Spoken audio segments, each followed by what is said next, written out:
kafir, tak bersunat, tak mandi wajib, berzina kerjanya. Jangan suka kepada orang kafir. Man tasabbaha biqaumin fahuwa minhum. Siapa yang suka kepada orang kafir, maka dia bagian dari kafir itu. Suka mengkafirkan orang yang berbeda. Kenapa kita kok ada gerakan di sini kafar kafir yang selalu ingin mengkafirkan orang? Dan saudara, itulah yang disebut radikal. Orang Islam yang melakukan gerakan radikal itu pasti. Dan sudah banyak. Misalnya kalau ada orang bawa patung Garuda, itu kafir. Itu dulu yang ditumpas oleh Nabi itu berhala. Patung burung Garuda. Orang tidak pakai cadar dibilang kafir. Orang kalau tidak begini dibilang kafir. Kalau tidak ikut sistem ini dibilang kafir. Yang suka ngajak-ngajak ke khilafah itu sistemnya seperti apa? Saya mau ikut kalau ada. Tapi percayalah itu tidak ada sistem itu. Tidak ada yang dicontohkan oleh Al-Quran, tidak ada yang dicontohkan oleh Nabi. Oke? Negara khilafah itu. Pak, di negara Islam itu tidak ada korupsi. Lah, di Saudi Arabia korupsinya banyak. Itu pangeran-pangerannya baru ditangkap. Tidak ada yang bertentangan dengan syariah. Oleh sebab itu jangan mengkafir-kafirkan orang. Kita semua harus melawan, bukan hanya pemerintah. Rakyat juga minta kita melawan, kita menindak. Indonesia ini bukan negara Islam. Jangan sebut minggu. Minggu diambil dari kata domingo. Domingo artinya hari menyembah Tuhan. Tuhan Allah, Yesus Kristus. Selamat murtad. Selamat murtad. Yang ikut melakukan tradisi. Man tasabbaha biqaumin. Siapa yang ikut tradisi suatu kaum, fahuwa minhum, maka dia bagian dari kaum tersebut. Siapa yang ikut tradisi orang kafir, nanti mati dibangkitkan sama orang Kristen. Tengok sebelah kanan Paus Paulus, tengok sebelah kiri Markus, tengok depan Santa Maria. Sampaikan kepada mereka bahwa kita benci sama orang kafir. Kau benci? Iya. Oh, ini orang kafir nih. Mana tembak? Kita tahu bahwa Ustadz Abdul Somad ini terkenal di Indonesia apa-apa haram. Masuk ke rumah ibadat orang lain, kalau orang Islam masuk ke gereja haram. Ini haram, itu haram. Belum lagi ustadz-ustadz sejenis Abdul Somad yang mengharamkan kalau mengidolakan pemain sepak bola haram. Ini haram, itu haram. Antum mencintai pemain bola kafir, boleh nggak? Nggak boleh. Dipajang fotonya, kaosnya, nggak boleh. Dia mencintai orang kafir, loyal kepada orang kafir, membela orang kafir. Berarti kalau sudah membela orang kafir, dia masuk orang beriman atau bukan? Bukan. Masuk kepada golongan apa? Munafik. Apa hukumnya berwisata ke tempat ibadah orang kafir? Contohnya Candi Borobudur. Hukumnya haram, karena itu termasuk persetujuan kepada peribadahan mereka. Kita nggak boleh datang ke situ kecuali untuk satu tujuan. Mau membubarkan orang yang lagi beribadah kepada selain Allah. Haram hukumnya masuk ke rumah ibadah orang lain. Haram. TV itu dikatakan para ulama haram. Maka usulan anak kepada antum-antum yang punya TV, buang tuh TV. Bahaya. Bagaimana hukumnya musik dulu kan? Saya katakan haram. Surah 26 As-Sikat 31 ayat 6 dulu kan udah dibacakan. Dari mana musik itu? Dari gereja. Musik bagian ibadah Kristen. Makanya sekarang mereka nyanyi, Pak. Haleluya, puji Tuhan, katanya. Sorga. Kapan musik masuk Islam? Pernah nggak musik mualaf? Itu permainan setan. Wajibnya menghancurkan alat-alat musik. Kalau ada orang yang merusak alat musik, kata Imam Syafi'i juga tidak perlu disuruh bayar ganti rugi. Kenapa? Sama seperti dia menghancurkan khamar. Itu perkara yang haram. Membenarkan ajaran Kristen. Naik, naik, kiri, kanan. Orang kafir itu di neraka. Yang dimaksud patung Yesus Kristus, patung Brahma, Hindu Siwa, patung semua patung itu jadi bahan bakar api neraka. Nanti membakar orang yang menggambarnya. Abdul Somad dan dari MUI juga memandang ini bukan penistaan agama, ya. Singgung. Apakah perlu saya minta maaf? Udah ya. Nah, ajaran saya. Laporan terhadap Ustadz Abdul Somad itu sudah dilaporkan dari beberapa tahun yang lalu. Ternyata Pak Somad boro-boro diproses, dipanggil saja tidak gitu loh. Minta maaf pun tidak mau. Konferensi persnya di MUI kan beliau cuma menyatakan begini, jika beliau meminta maaf berarti ajarannya harus direvisi. Katakan Ustaz Abdul Somad sekarang juga. Bagaimana provokasi yang dilancarkan oleh Ustaz Abdul Somad amat sangat keterlaluan memecah belah bangsa ini. Saya juga memohon pada bapak-bapak polisi untuk tidak takut kepada tekanan dari manapun. Ayat-ayat tentang boleh membunuh dan boleh menghina orang lain beda agama itu ditutup. Ini strategi pemerintah China agar orang-orang Uighur tidak menjadi teroris. Disebut teroris marah, tapi mengajarkan ilmu Islam yang menghalalkan darah. Jadi salahnya di mana nyebut teroris? Emang kelakuan kayak teroris? Emang dasar teroris? Jangan katakan bom bunuh diri. Ini banyak wartawan-wartawan yang tidak islami memakai istilah-istilah kafir tanpa dia sadari.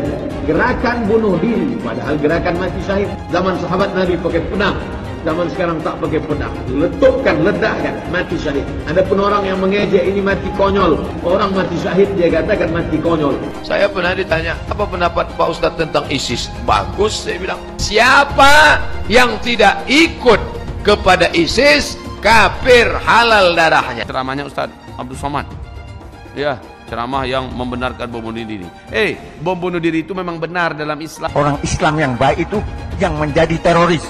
Buka Al-Anfal ayat 60. Makruh hukumnya menengok tiang listrik yang berbentuk salib, karena dikhawatirkan hati goncang. Itulah yang ditempelkan salib di belakang ambulan. Kalau masjid kita punya ambulan, balik dari sini ambil pilok itu lambang yang ada di ambulan, ganti dengan bulan sabit. Batu hitam itu ya Allahnya orang Islam, walaupun seluruh ulama Islam mengatakan kami tidak menyembah batu hitam. Tetapi kenyataannya kenapa harus pergi ke Arab Saudi untuk mutar-mutar batu hitam itu? Bahkan kita kalau naik haji itu putar 7 kali. Sekali putar, cium itu batu hitam. Putar lagi sekali, cium batu hitam itu. Tidak ada masuk surga di dalam Islam itu. Lalu saya tunjukkan ayatnya. Quran surat Al-Ahqaf ayat 9. Jadi Nabi Muhammad tidak tahu apakah dia masuk surga atau tidak. Nah ini yang dimaksudkan oleh Muhammad Kacai, bahwa tidak ada keselamatan di dalam Islam. Benar itu ada di dalam Al-Quran kok. Ayatnya ada bahwa Nabi Muhammad ketika sholat didatangi oleh jin dan mengerumuni ketika dia lagi sholat. Ayatnya ada. Orang Islam aja yang nggak tahu ayatnya di mana. Terus ada lagi pertanyaan, apa maksudnya bahwa Muhammad masuk neraka? Jadi Muhammad itu masuk neraka. Jelas aja karena Al-Quran juga bilang begitu. Quran surat ke-19 ayat 71 dan 72. Dan Al-Quran itu boleh membunuh manusia lain karena beda agama. Saya tunjukkan ayatnya tadi. Surat ke Al-Baqarah ayat 191. 300 ayat di dalam kitab itu boleh menyelesaikan nyawa orang. Bela kitab sucinya, bela Tuhannya, ya kan? Kalau Tuhannya pun setan mungkin dibela juga, kan begitu? Kesibukan para lelaki yang masuk surga di surga adalah memecah perawan istri-istrinya. Perawan terus. Mereka menyatakan bahwasanya kesibukan penduduk surga itu memecahkan keperawanan para bidadari. Ternyata ini kesibukan mereka. Bagaimana mereka tidak sibuk? Sementara bidadari yang Allah siapkan bagi mereka sangat luar biasa, indah, cantik dan moleknya. Salah satu nikmat yang ada dalam surga adalah pesta seks. Minta maaf, karena inilah yang kita tahan-tahan di dunia. Menyemburkan ujaran kebencian, menebarkan berita bohong, itu berlangsung berulang-ulang dan bertahun-tahun.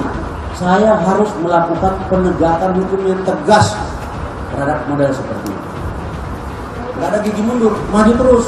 Ustadz Abdul Somad itu guys, Mereka adalah penista agama, sudah dilaporkan bertahun-tahun, tetapi tetap saja tidak ditangkap oleh polisi, karena polisi takut oleh umat mayoritas agama Islam, guys. Penistaan salib Ustadz Abdul Somad, guys, dan sampai sekarang si UAS ini tidak ditangkap juga oleh polisi. Ya, polisi tahulah sendiri, polisi mah aduh, takutan kalau polisi Indonesia mah. Ustadz Abdul Somad kalau mau diperkarain fardu maghribi salasa raka'atin mustaqbilal qiblati ada lillahi ta'ala takbir. Mari kita lihat toleransi di Indonesia seperti apa. Umat minoritas mau bangun rumah ibadah di Sukoharjo ditolak Oktober 2020. Umat Kristen HKBP lagi ibadah di Cikarang dipasangin musik keras-keras September 2020.